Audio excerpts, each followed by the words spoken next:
Film धुरंधर 2 जितनी तेजी से बॉक्स ऑफिस पर नाम कमा रही है, वर्ल्ड वाइड फिल्म ने भयंकर बिजनेस भी किया है। लेकिन इसी फिल्म के आने के साथ 2027 के विधानसभा चुनाव की राजनीति भी तय दिख रही है। Samajwadi party ruling party Bhajpa के निशाने पर है और धुरंधर 2 फिल्म में दिखाए गए किरदार अतीक अहमद को लेकर समाजवादी पार्टी की बेहद किरकिरी भी बार बार होती दिख रही है।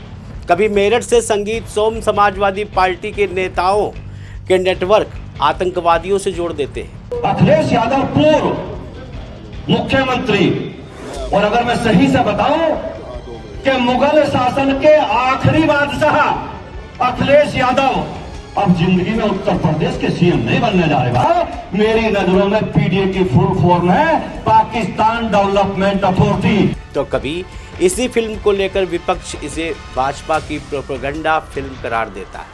आखिरकार इस फिल्म का चक्कर क्या है और क्या धुरंधर 2 विधानसभा चुनाव 2027 से पहले यूपी की राजनीति में कोई बड़ा इतिहास रचने वाली है?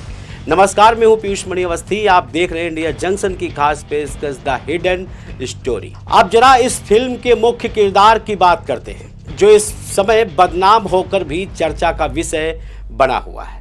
फिल्म में दिखाया गया है कि माफिया डॉन अतीक अहमद की तरह दिखता किरदार प्रदेश में नकली नोटों और अवैध हथियार के कारोबार को बढ़ावा देने में जुटा हुआ था। इसके बाद से लगातार समाजवादी पार्टी फिल्म पर हमलावर दिखाई दी।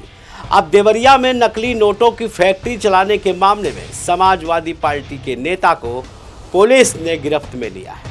इसके बाद भाजपा का इस मामले में जोरदार हमला सपा पर हो रहा है। भारतीय जनता पार्टी के प्रदेश अध्यक्ष और केंद्रीय मंत्री पंकज चौधरी ने इस मुद्दे पर सपा को घेर लिया है। उन्होंने हमले में कहा है कि लाल टोपी वाले नकली नोटों की धुरंधर हैं।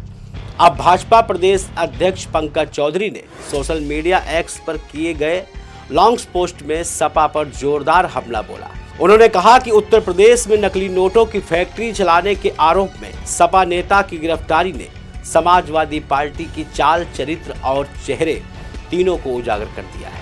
पंकज चौधरी ने अपने ट्वीट में आगे लिखते हुए कहा कि जो लोग देश की अर्थव्यवस्था को खोखला कर रहे हैं वे सिर्फ अपराधी नहीं बल्कि राष्ट्रद्रोही भी हैं। उन्होंने लाल टोपी वालों को नकली नोटों का धुरंधर भी कहा। पंकज चौधरी ने कहा कि सपा के शीर्ष नेता खुलेआम कहते हैं कि उनकी सरकार बनने पर मुकदमे वापस ले लिए जाएंगे।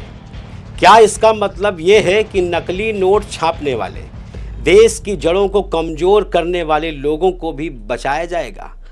अपराधियों को खुली छूट और कानून का मजाक, क्या यही सपा की राजनीति है? सपा सुप्रीमो को अब जनता को जवाब देना ही होगा। क्या ऐसे राष्ट्र विरोधी कृत्य में शामिल लोगों पर भी रहम किया जाएगा या फिर सत्ता की लालसा में देशभक्ति को बार बार कुचला जाता रहेगा?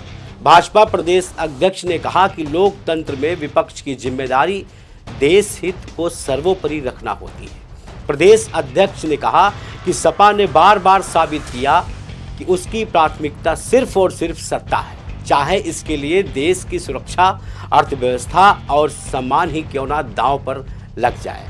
लाल टोपी का काला इतिहास जनता बखूबी जानती है और 27 में इनको हार की हैट्रिक लगवाएगी। प्रयागराज में पकड़े गए 1,18,000 रुपए के नकली नोट के पीछे देवरिया के समाजवादी पार्टी नेता विवेक यादव का नाम सामने आया है। इसके बाद से राजनीति गरमाई हुई है। पकड़े गए 4 आरोपियों से पूछताछ में पता चला कि विवेक यादव ही गिरोह का सरगना है।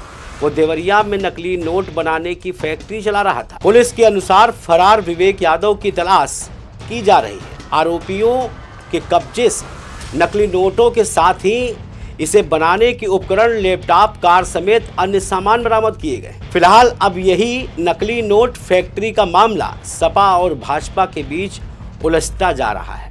जहां एक तरफ भाजपा के प्रदेश अध्यक्ष ने लाल टोपी को नकली नोटों का असली धुरंधर कहा, तो वहीं अखिलेश ने भी इस पूरे मामले में मोर्चा खोल दिया है।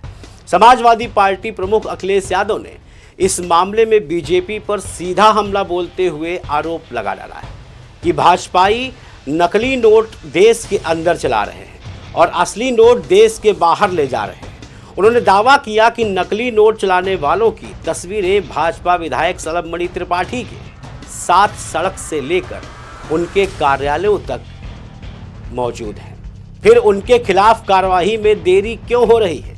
अखिलेश ने तंज कसते हुए कहा कि शायद शासन प्रशासन इस बात से डर रहा है कि बाटी चोखा बैठक में शामिल लोगों पर कार्रवाई करने से मामला और गर्मा ना जाए, या फिर इस पूरे घोरक धंधे में सभी की हिस्सेदारी है। उन्होंने देवरिया और गोरखपुर का जिक्र करते हुए कहा कि इशारों में ज्यादा समझिएगा।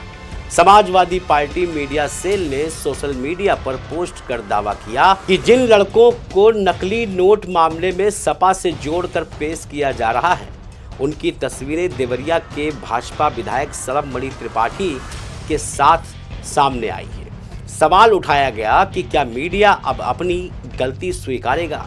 क्या भाजपा नेता बताएंगे कि ये लड़के विधायक के लिए क्या करते हैं, और क्या सलभमणि त्रिपाठी से भी इस मामले में पूछताछ होगी? फिलहाल उत्तर प्रदेश से इस तरह की बड़ी खबर का आना कहीं ना कहीं समाजवादी पार्टी के लिए बहुत बड़ा झटका है और बीजेपी के हाथों एक बड़ा मुद्दा लग जाना, क्योंकि जिस तरह से समाजवादी पार्टी लगातार धुरंधर 2 फिल्म के किरदार के रूप में दिखाए गए अतीक अहमद और समाजवादी पार्टी कनेक्शन को लेकर अपना गुस्सा जाहिर कर रही थी, ऐसे में विवेक यादव नाम के मास्टरमाइंड के जरिए जाली नोटों की फैक्ट्री का खुलासा बीजेपी के लिए 2027 के विधानसभा चुनाव को देखते हुए बहुत बड़ा हथियार है।